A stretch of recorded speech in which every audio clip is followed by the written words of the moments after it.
So one of the problems I used to have going to the gym was that I would go by myself and I would make my own workout plans. I would look up the best exercises. I would look at which kind of YouTubers did the same exercises so I could correlate them and be like, okay, so maybe some of these guys are telling me some bullshit, but if all of these guys are doing this one exercise, then it has to be valid. That's how I kind of used to do it in the laziest way.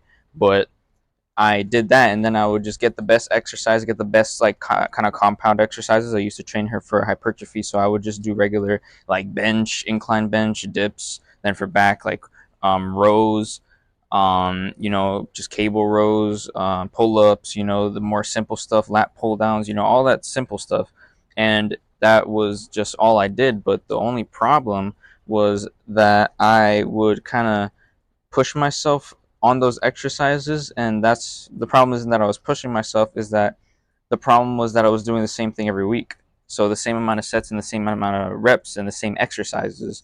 So when I would do that, I would kind of get to a point where it's like, okay, I'm struggling on this weight for some reason. So when I would progress up in weight, since I was doing the same thing every time, just trying to go in the gym and absolutely kill myself, just push myself every single time doing the same exact stuff, I didn't progressively overload with the weight because one, I was doing the same thing, so I got used to the movement. Two, I just felt like stagnant. I didn't feel like I was getting stronger. It was just the same stuff, and then it would make me lose motivation and like kind of discipline over time because my body was so tired, and after doing the same stuff, and I was trying to progress in weight, and then I wasn't progressing too much.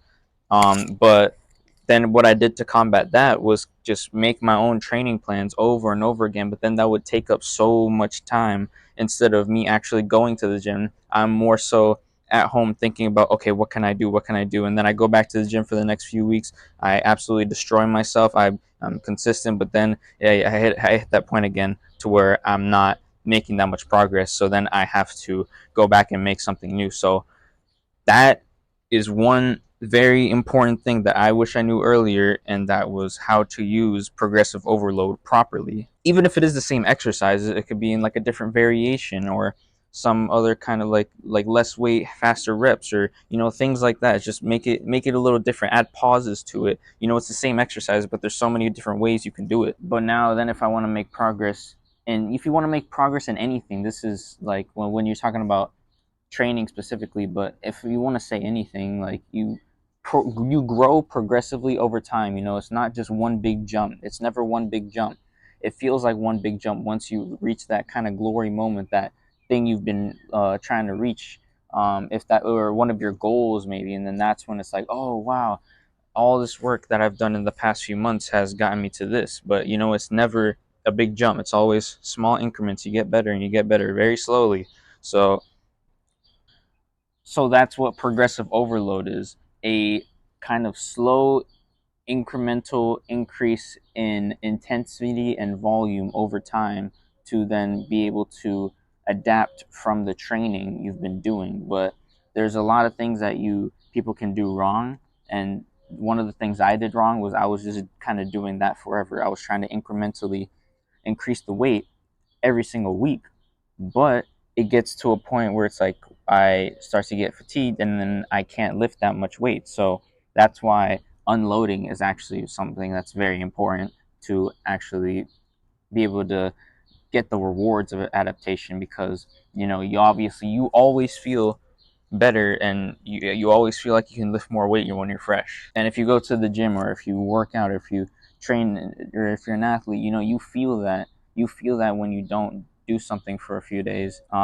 your body kind of adapts. But when you're doing absolutely nothing, you got to be doing something, or else kind of you're not using those as efficiently as you could be. So technically every day you're always training, except not every day you're absolutely destroying yourself. You know what I'm saying? There's certain points where you want to just do very general stuff, or if you just want to do the same training but have a cut from volume off of it, or else it's going to be impossible to receive any adaptation. And so, like I mentioned earlier about doing the same thing every single time, that is also what is not going to facilitate adaptation, because you're doing the same thing. So your body gets used to that same movement every single week. The more it does it, the more it gets used to it. So to then battle that is variety. You need different kinds of exercises that you need to do, but in the span of, say, this amount of weeks you do squats, and then this amount of weeks you do hack squats or something like that. You know what I'm saying? And it's like you could still work on the same stuff, but you can also do them in different variations, like I said before. But it's also different variations and different exercises that you need to be doing every single few weeks. You know, you want to train for a few weeks and then take off, then go back to training hard, and then just do that over and over again. Then you'll be actually able to receive adaptation. So one thing that can get in the way of your way that you progressively overload, or just your training in general, is different circumstances that you have to deal with. So maybe that's outside or personal or whatever, or it could be you know, related to what you're doing, like an injury, or you're dealing with some pain, or you know what I'm saying. So that can also affect that. So then you have to kind of change up your training, how you need to kind of manage that and be able to get through that. So with that, that just comes with being able to learn how to improve with every obstacle you have. You bitch ass mother. So it's about improving through every obstacle, whether it's an injury or whether you're getting better in your training because you are training hard enough to be able to actually get the rewards of adaptation. Because if you really think about it, you are improving, because going through that injury, you are learning more about your body. Unless if you aren't a good learner, which if you're not, then you should not be on my channel, and you should be learning how to learn by doing the things that you need to do.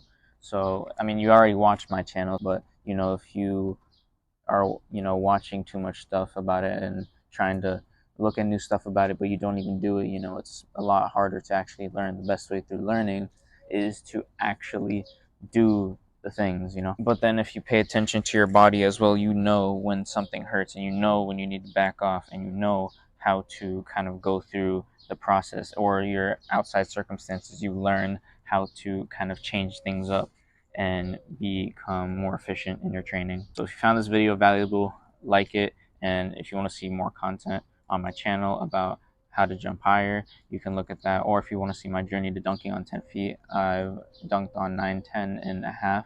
So that's my best right now, but I am about to reach a 40-inch vertical for sure. And I'm going to see, I should be, with a 40-inch vertical, I should be able to dunk on 10 feet.